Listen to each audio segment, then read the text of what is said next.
Life time achievement এবার দিয়েছে বিমল মুখার্জিকে। কে কে মনমোহন মুখার্জি কে হন, বিমল মুখার্জি কে সবটা একটু। আচ্ছা, গানের চর্চা কে করতেন বাড়িতে?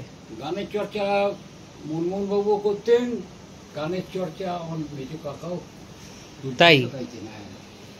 আচ্ছা, ফুটবলের পাশাপাশি গান এবং ভারতের ফুটবলে এত বড় অবদান।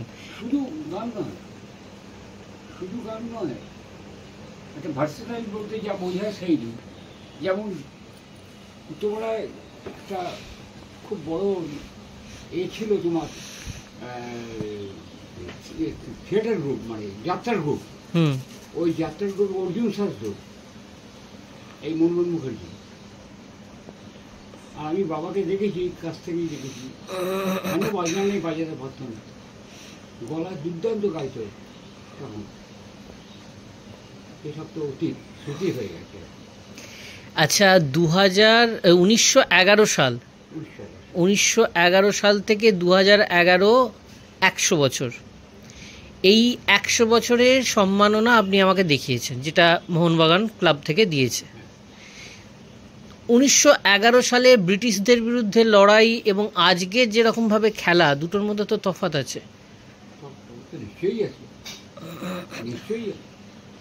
সেই ইতিহাসটা সম্পর্কে যদি বলেন, এই জাতীয়তাবাদী আবেগ ইত্যাদি বিষয়।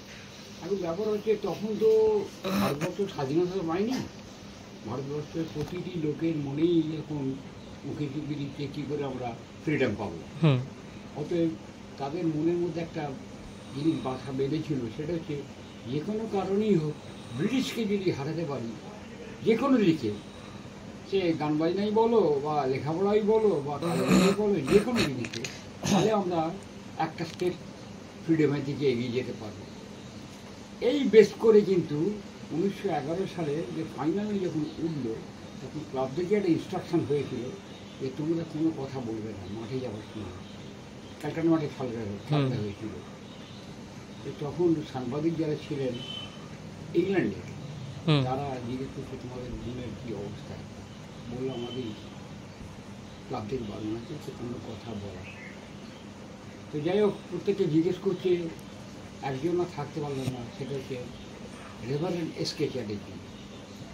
উনি বললেন যে আমরা ইন্ডিয়াকে ফ্ল্যাগটাকে নামাতে চাই, এইটা। এবং সেদিন তো সবই ঘটনা, সবাই যে আমি ঠিক বিয়ার করে ইস্টিয়াকে হারালো, এর একটা ঘটনা। আচ্ছা, এই যে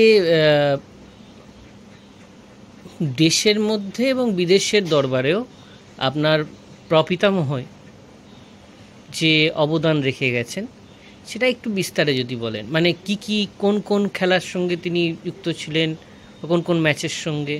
অ্যাকচুয়ালি আমি তো আমার খুব ছেলেবেলায় তিনি চলে গেছেন। আমি বাবার মুখ থেকে, কাকাদের মুখ থেকে, মার মুখ থেকে যা শুনেছি আর কি, অত্যন্ত ভালো যাত্রা করতেন। দেখতে একদম অর্জুন সাজলে, মহাভারতের অর্জুনের মতনই মনে হতো, এত সুন্দর তার শারীরিক গঠন ছিল। গান বাজনা করতেন, আমি দেখেছি ছেলেবেলায়, বেশ মনে আছে আমার। উনি শরৎ তৈরি করতেন, শরৎ, সেটা সে বৃষ্টিতে ভিজে ভিজে ভিজে ভিজে সেই জিনিস নষ্ট হয়ে গেল। আমি তখন খুব ছেলে মানুষ। এই প্লাস ক্লাবে তো যেতেনই তখন। তো এই হলো ব্যাপার। আচ্ছা, বিশ্বদেব চ্যাটার্জি কি আপনার বাবার বন্ধু ছিলেন? আমার বাবার এবং মেজো কাকার। আচ্ছা, বিশ্বদেব চ্যাটার্জি এই বাড়িতে রীতিমতো রেগুলারই আসতেন? হ্যাঁ, এই বাড়িতে তো প্রায়শই আসতেন। সকালবেলা এলো, দুপুরবেলা খাওয়া দাওয়া করলো টুললো। মাংস খেতে খুব ভালোবাসতো, যেটা আমি ভালোই মনে আছে। পাঁঠার মাংস? হ্যাঁ, ওই তখন তো মুরগির মাংস তো। হ্যাঁ, তা ঠিক। এই বাবা নিয়ে আসতো, বিশ্বদেব বাবু খাওয়া দাওয়া করে ওপরে। এবং পানও খেতেন যদ্দূর শুনেছি। পান, যথেষ্ট পান খেতেন। পান কিনে আনতে হতো তখন ওর জন্যে, জর্দা দিয়ে। হ্যাঁ, তো খেতেন। আর এই বাড়ির কাছাকাছি যারা গান বাজনা করতো আর কি, ক্লাসিক্যাল, তাদের বলতো যে আসার জন্য আসতো, তারা গাইতো। শুনতে, উনি কিছু বলতেন না, চুপচাপ থাকতেন। আর তার বোধহয় একটা হারমোনিয়ামও আপনার কাছে আছে। হ্যাঁ, ওই সেই হারমোনিয়ামটার কথাই বলছি। এই যে হারমোনিয়ামের বৈশিষ্ট্যটা কি? আমি যতদূর জানি যে 8 অক্টেভের যে রিড হয় সেই ধরনের হারমোনিয়াম বিশ্বদেব চ্যাটার্জি ব্যবহার করতেন না। দেখো ভাই, আমি অত ডিটেলে বলতে পারবো না, তবে এটুকুন ওই কাকাদের কাছ থেকে, বাবার কাছ থেকে শুনেছি যা, যে তাতে এটাকে অস্বাভাবিক একটা অন্যতম হারমোনিয়াম, যে হারমোনিয়ামটাকে নিয়ে সাবলীলভাবে বসতো। মানে অন্য কেউ বাজাতে পারবেন না। হ্যাঁ, বাজাতে পারবে না কেন, বাজাতে পারবে, তার অবজেক্টটা অনেক বেশি হতো, স্কেলটা অনেক বেশি হতো। সিসারপে গাইছো তুমি, এমনি একটা অর্ডিনারিতে সিসারপে যা করলে, ওই সিসারপে করতে গেলে তোমার দিকে আরও হাই পিচে। আর আমি যতদূর শুনেছি বিশ্বদেব চ্যাটার্জির হারমোনিয়ামে সাধারণত ওপরে 8টা নিচে 8টা, মানে 16টা রিড থাকতো, মানে অ্যাকর্ডিয়ানের মতো, নিচে বাজিয়ে ওপরে। আমি তো ছেলেবেলায় ওই অ্যাকর্ডিয়ানের মতন বাজাতাম ওই হারমোনিয়ামটা, ওই অক্টেকটা, এটা ছিল, ওই কাপলিংটা ছিল, হ্যাঁ, কাপলিংটা যে এদিকটা করে দিলাম তখন একদম ওই আওয়াজ, অ্যাকর্ডিয়ানের মতন আওয়াজ। আবার যখন ওটা নামিয়ে দিতাম তখন সিঙ্গেল রিডে একদম। এটা কি স্কেল চেঞ্জ ছিল? স্কেল চেঞ্জ, তখন স্কেল চেঞ্জ প্রায় 100 ইয়ার্স পেছিয়ে যাও তখন করা। আর বাঁশি কি জার্মান? আচ্ছা, ভেরি রিসেন্টলি ওই এইগুলো করলো কুন্নগর এক ভদ্রলোকের জায়গা থেকে তো দিয়ে করানো যায় না, কুন্নগর এক ভদ্রলোক করেন, তিনি বাড়িতে এসে বহুদিন ধরে, প্রায় মাস 3 ধরে ওটা কাজ করলেন, ওরে একটা জিনিস দাঁড়িয়ে, তাও দুটো রিডে একটু আওয়াজ আসছে বলে হ্যাঁ, ওটা পেন্ডিং রেখেছি, ভদ্রলোক আসবে এসে বলে। আচ্ছা, আপনার 2 সন্তানই তো গান বাজনার সঙ্গে যুক্ত।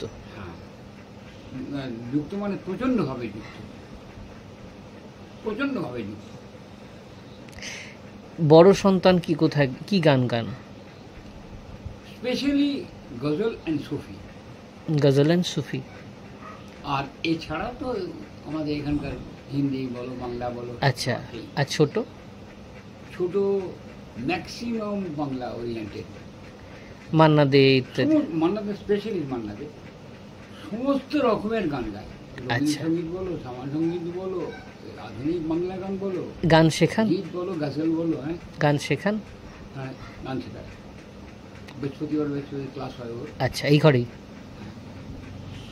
একটা ব্যাচে কতজন করে শেখে? হ্যাঁ, কতজন করে শেখে ব্যাচে? বৃহস্পতিবার বসে অনেকেই আসে। আচ্ছা, ফুটবল থেকে গান, এই প্রজন্মে আপনার পরবর্তীকালে কেউ ফুটবলের দিকে আর যাওয়ার ইচ্ছে প্রকাশ করলো না? না, আমি আমার পরেতে আর তো আমার ছেলেরা ঠিক ওইভাবে ওরা নিল না, ব্যাপারটাকে নিল না, মানে নিতে পারলো না, বলতে পারবো, নিল না। তারা ওই যে মনমোহনবাবু, বিমান মুখার্জি যে খেলাধুলো এবং গান বাজনা, এই দুটো স্ট্রিম ছিল, ওরা স্ট্রিমটা পেল গান বাজনার দিকে।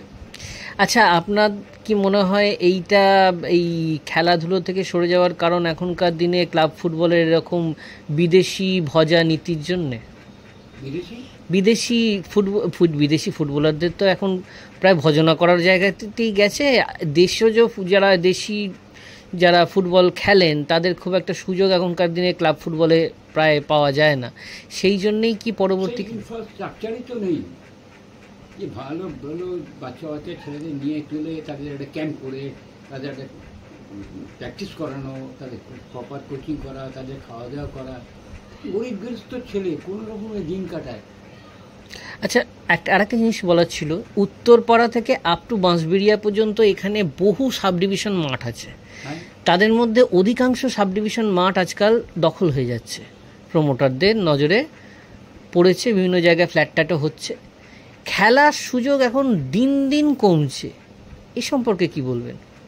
আমার তো বেশ মনে আছে, আমার কথাই বলছি, বেশ মনে আছে আমার, যে আমরা যখন খেলতাম তখন এই মাঠেতে, এই যে ক্রিকেট গ্রাউন্ড, হ্যাঁ হ্যাঁ, মুনমুন উদ্যান যেটা হয়েছে, তাতে 8 থেকে 10,000 মতন লোক হতো পার গেমে, শনিবার রোববার। এখন তুমি যাও রাস্তা দিন, খেলার ইন্টারেস্টটা প্রায় একবারই শেষ হয়ে গেছে, একদম নেই বলতে গেলে চলে। ঠিক আছে।